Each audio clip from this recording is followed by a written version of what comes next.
que yo le recomiendo a los profesionales, y bueno, precisamente en los cursos que ofrecemos, en academia, ¿verdad? Y en Interactuar, que es la organización no gubernamental que yo presido, que es Psicología de Reducción de Riesgos y Daños, va en dirección de que son 3 momentos. Los profesionales necesitamos hacer primero un momento de evaluación de la circunstancia, un segundo momento de tratamiento y un segundo momento de seguimiento cuando existen este tipo de problemáticas. Entonces, una evaluación tiene que evaluar primero la individualidad de la persona, cuáles son las circunstancias personales, socioeconómicas que tiene la persona y que está influyendo, porque cuando estamos hablando de conductas compulsivas, de igual manera que conductas compulsivas de consumo, tanto químicas como no químicas, tenemos que considerar la persona, tenemos que considerar la actividad o la droga y tenemos que considerar el entorno que influye. Entonces, esa es la primera valoración que los profesionales tienen que hacer. Pero además tienen que valorar, además de hacer un trabajo individual y no encasillar a la gente en que todos los que juegan son iguales,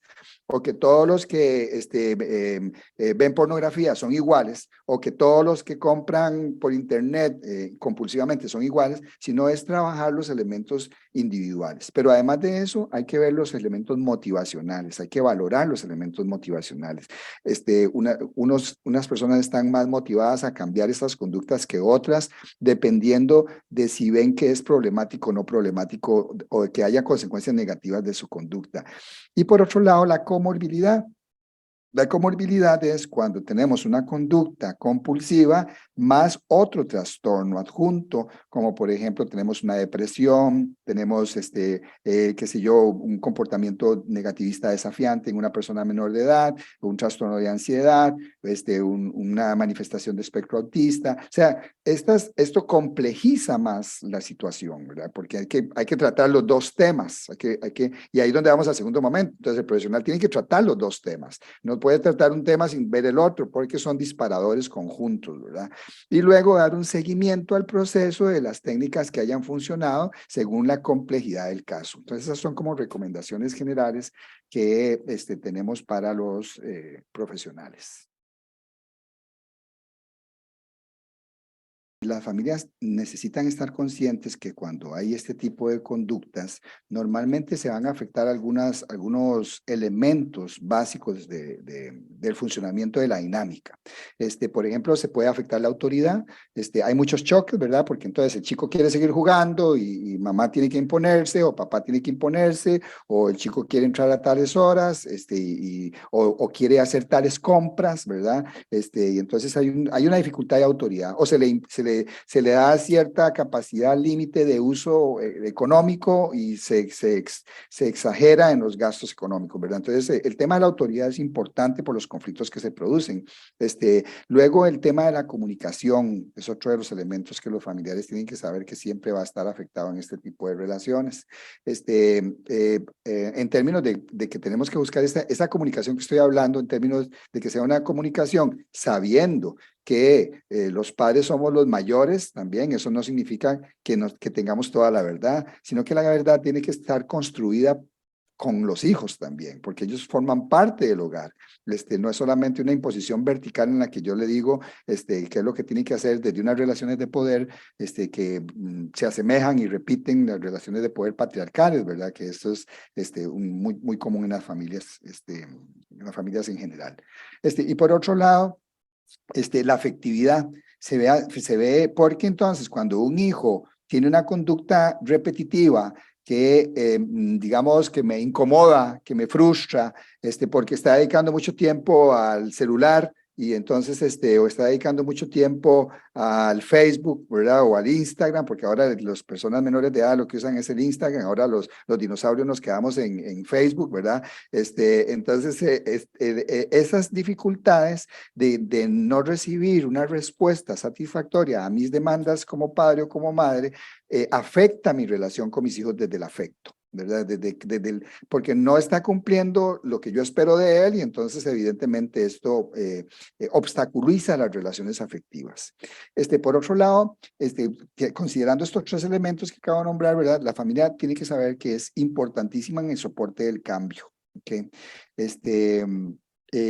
Tiene que reconocer que no es responsable, los padres deben reconocer que no son responsables de las circunstancias que están pasando con los hijos, pero que tienen que acompañarlos en dos direcciones. El objetivo de los padres en el acompañamiento con los hijos que tienen que desarrollar algún tipo de conducta repetitiva que puede terminar en algo problemático, ¿verdad?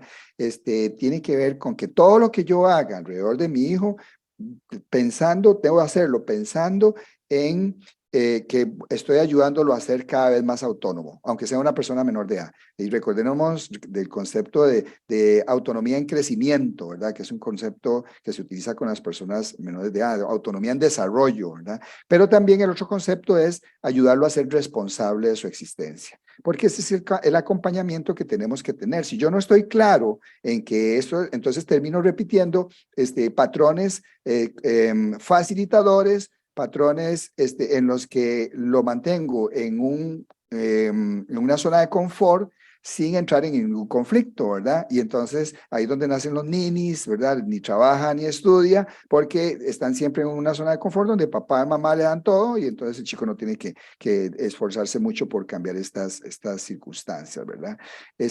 Otro aspecto que los familiares tienen que reconocer es que no controlan la conducta del hijo. Yo no controlo la conducta del hijo. Lo que yo puedo controlar son los límites, los acuerdos, las consecuencias, pero necesito respetar como un ser humano independiente, aunque sea persona menor de edad y que esté bajo mi tutoría, por lo menos esa independencia desde la escucha, ¿verdad? Desde el considerar sus necesidades, ¿verdad? Ya si es un adulto, evidentemente es precisamente reconocer más que a partir de la adultez ya no es, ya mi patria potestad termina, ¿verdad? Con la adultez. Un elemento importantísimo, otro más dentro de estas recomendaciones es el autocuidado. Los familiares tienen que relacionarse con la persona desde el autocuidado. Por ejemplo, si mi hijo tiene problemas con los juegos, con estos, ¿cómo se llaman estos? Con casinos por internet, ¿verdad? Esto sucede mucho, ¿verdad? Cuando hay juegos por celular, cuando los chicos juegan juegos por celular, cuando juegan juegos por internet, cuando se meten a casinos, cuando hacen apuestas, todas estas son conductas súper placenteras, que eso es otro de los elementos comunes con las adicciones químicas, ¿verdad? Que es el placer, ¿verdad? La gente lo que está buscando es el placer. Entonces, cuando las personas tienen estas dificultades, normalmente tienden a estafar a la familia. Entonces agarro, le robo la tarjeta a mamá, le gasto tanta cantidad de dinero, la dejo por ahí y entonces eso es permitirle a mi hijo hacerme daño. Entonces esto significa que necesito establecer una serie de acuerdos en las que yo me voy a autocuidar. ¿Okay? A los padres de familia que tienen un hijo que usa drogas, por ejemplo, les decimos, señora, si se le está llevando el microondas, protéjase. Si se le está llevando la plata de la casa, protéjase. De igual manera con las conductas impulsivas, ¿verdad? Si está estafándola, si está estafándolo, si está utilizando los dineros para otras direcciones diferentes a las que usted se le da, y está haciendo daño en el sentido de que está afectando la economía familiar y está afectando su autoestima, está afectando su capacidad de tolerar el estrés, pues entonces cuídese, ¿verdad? O por ejemplo, otro dentro del autocuidado también es los chicos en juegos, por ejemplo, están a las 2 de la madrugada jugando y pegando gritos y frustrados porque no ganaron, ¿verdad? Entonces, este es otro elemento y entonces los gritos me despiertan, entonces me está afectando mi sueño. Entonces, siempre el autocuidado es el criterio básico que hay en este punto, ¿verdad? Y después reconocer, estoy dando muchas recomendaciones, pero es que los familiares es importante, ¿verdad? Hay que reconocer cuáles son mis roles inútiles, ¿ok? No sirve salvarlo, no sirve perseguirlo y no sirve victimizarme en mi relación con una persona que tiene este tipo de conductas, ¿verdad? Y esto es lo que han dado a llamar también desde una perspectiva más estigmatizante, es codependencia, porque con las personas que desarrollan este tipo de conductas repetitivas se genera, los familiares desarrollan codependencia en el sentido de que se yo le llamo, más desde Prochaska y Clemente le llamamos conductas facilitadoras, o conductas ayudantes, ¿verdad? Yo ayudo cuando lo ayudo a ser autónomo y responsable, y facilito cuando lo ayudo, cuando lo dejo entrar en una zona de confort sin pedirle consecuencias, ¿verdad? Y por otro lado, es importante saber que por más que los chicos estén en tratamiento, estén en un acompañamiento psicológico o medicamentoso, siempre van a haber recaídas. Entonces es importante que los padres tengan una visión muy realista de que van a haber recaídas en el tema de consumo de sustancias, como con las conductas impulsivas disfuncionales, que me sigue gustando mucho ese nombre. Escucharlo, primero, escucharlo. No recomiendo que se hagan observaciones directas en grupos, ¿ok? Es importante porque, y menos con un adolescente, ¿verdad? Que está dependiendo tanto de la aprobación de los demás, que está dependiendo tanto del grupo de pares, que por cierto, cuando hablaba de las circunstancias de riesgo de protección, de los factores de riesgo y protección, perdón, normalmente se nombra a los pares como si personas que son más factores de riesgo, ¿ok? Y eso es cierto. Lo que pasa es que también es cierto que los pares son factores de protección, porque los pares son personas de mi edad que usan mi mismo idioma, que tienen mis mismos intereses, que escuchan mi música, que me dan sentido de pertenencia a la sociedad. Entonces, lo que tenemos que entender los padres es que un sistema familiar que soporte, un sistema familiar que dé acompañamiento adecuado, facilita la escogencia de las amistades. Entonces, es al revés, tenemos que ofrecer un espacio de comprensión para ayudar a nuestros hijos a esta escogencia de pares, porque la escogencia de pares siempre se va a dar, ¿verdad? Entonces, en esa dirección es que tenemos que hacer primero esta escucha. Luego, romper el adultocentrismo. ¿Okay? Es decir, dejemos de entender a nuestros hijos desde nuestra perspectiva de 57 años, que son los que tengo yo. O sea, ya, mi hijo tiene 15, mi hijo tiene 16, jamás voy a pretender que él entienda el mundo como yo lo estoy entendiendo. Esto es una perspectiva errónea. Pero también dentro del autocentrismo está el androcentrismo, porque ahora resulta que ya no solamente se impone el punto de vista del hombre, sino del hombre adulto, minimizando las aportaciones de las poblaciones infantiles, personas menores de edad y adolescentes, y minimizando las aportaciones de las personas discapacitadas, con discapacidad, perdón, y minimizando las aportaciones de la persona adulta mayor. Entonces ahora nuestra sociedad también es androcéntrica, porque entonces los criterios que dominan son los del adulto, ¿verdad? Y esto es otro de los elementos, otra de las recomendaciones en ese sentido que hay que considerar a la hora de referir, a la hora de relacionarnos nosotros con los estudiantes. Y después, una vez que se habla y se reconoce, si la persona está reconociendo que se le ofrece ayuda, por supuesto, y si la persona requiere ayuda, pues entonces referirla. No se pueden referir a IAFA. IAFA no trata este tipo de problemas. Hay una falla en la ley, ¿verdad? Que es parte de lo que en mi gestión yo, quise empezar a modificar, que no dio tiempo, pero que son años que hay que modificar leyes, ¿verdad? Y uno de los elementos que hay que modificar es que precisamente IAFA se ocupe y se actualice a los tiempos actuales en el sentido de que ya ahora no podemos estar hablando de conductas de consumo exclusivamente de drogas, sino que nuestros adolescentes están usando drogas también, ¿verdad? Pero están tendiendo todas estas conductas compulsivas no químicas, que tienen alcances tan problemáticos como las conductas químicas, ¿verdad? Entonces, desde ahí, las referencias no se pueden hacer a IAFA solamente cuando hay una conducta de juego junto a una conducta de consumo de cannabis o consumo de alguna otra droga. Entonces, tiene que ser IAFA solo atiende comorbilidades, ¿verdad? Pero también en la caja está los EISA, que son los equipos interdisciplinarios para el tratamiento de adicciones, que hay como unos 17 en el área, en todo el país, ¿verdad? En clínicas y hospitales, y entonces ahí también se puede referir a estos equipos interdisciplinarios para tratar estos temas directamente relacionados con las conductas impulsivas problemáticas.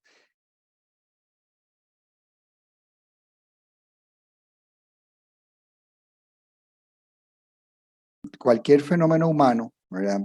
Tiene que ser visualizado desde una perspectiva global. Vivimos en una sociedad de consumo, donde los sistemas financieros y los mercados internacionales de la globalización determinan las brechas, como decía anteriormente, ¿verdad? Determinan las brechas sociales entre los países y dentro de los países. Y estas brechas económicas, el problema es estructural también, ¿verdad? Donde estas brechas limitan, condicionan el acceso a la vivienda, a la educación, al mercado laboral, a los servicios de salud, a las necesidades básicas y a las desigualdades, ¿verdad? O sea, provocan las desigualdades. Estas diferencias sociales producidas por el sistema, por eso es que hay que verlo desde el punto de vista estructural, afectan la salud mental de las personas y afectan la salud mental de nuestros hijos. Este sistema de mercado mundial se convierte en una máquina de tentaciones. O sea, lo que este sistema le interesa es que consumamos, consumamos y consumamos, nada más, ¿verdad? Porque el sistema se colapsa si no hay cada vez más consumo, ¿verdad? La ley de la oferta y la demanda va a tirar a que tiene que haber cada vez más consumo, entonces, pues, por supuesto, nos bombardean con publicidad, ¿verdad? Entonces, desde ahí, se convierte en un estímulo para la compra y el consumo de mercancías, de bienes, nos incitan al placer individual y la competencia desde una visión materialista que favorece la saciedad ilimitada de los deseos. Esta sociedad lo que quiere es que estemos hasta arriba del cumplimiento de los propios deseos. Se concentra en estimular los sentidos agresivamente y las inteligencias también, produciendo una comunidad de consumidores y una comunidad de consumidores de actividades y de objetos culturales. La gente no entiende esto, porque estos son procesos de enajenación, ¿verdad? Ideologizante, y por supuesto que la gente no entiende esta relación que establece con el mundo de los objetos. Entonces, las conductas que inicialmente son provocadas por la sociedad, y que son vistas y se les da un visto bueno cuando estás consumiendo drogas, comida, cuando estás consumiendo tabaco y alcohol, comida, sexo, compras, deportes, juego, redes sociales, es lo que la sociedad te está ofreciendo, ¿verdad? Entonces, cuando estás en formación y te las están dando, no hay problema. Pero cuando te convertís en una persona que tiene estas conductas de manera problematizada, entonces entras en desgracia y pasás al grupo de los anormales. Y entonces la misma sociedad te desplaza, ¿ok? Te desplaza y te estigmatiza a través de estereotipos, ¿ok? De tal modo que tanto las actividades como las drogas pasan a ser no gratas en nuestra sociedad. Y desde aquí es de donde tenemos que interpretar esto, porque tenemos que desarrollar políticas públicas que vayan en dirección de informar a la comunidad en estos cambios de paradigmas para poder tener abordajes relacionados y más que nos permitan encuadrar la prevención, la intervención, el acompañamiento más allá de prejuicios y entender todo esto desde una visión estructural, donde la afectación a la salud integral está generada por el sistema, ¿ok? Y dejar de individualizar en la persona en el adicto, dejar de individualizar en el jugador, dejar de individualizar en el chico que se queda metido en la casa, ¿verdad? Y la culpa es de él. No, eso es una producción social estructural, ¿verdad? Entonces ese es mi mensaje, que esto no lo perdamos de vista, ¿verdad? Súper profundo, en realidad, ¿verdad? Y nos ayuda en ese proceso de empatía eh, Exacto. con las personas que de una u otra forma sufren de, de esta, digamos, apego a diferentes conductas. Muchísimas gracias, don Javier, por su colaboración y el mensaje tan importante compartido el día de hoy.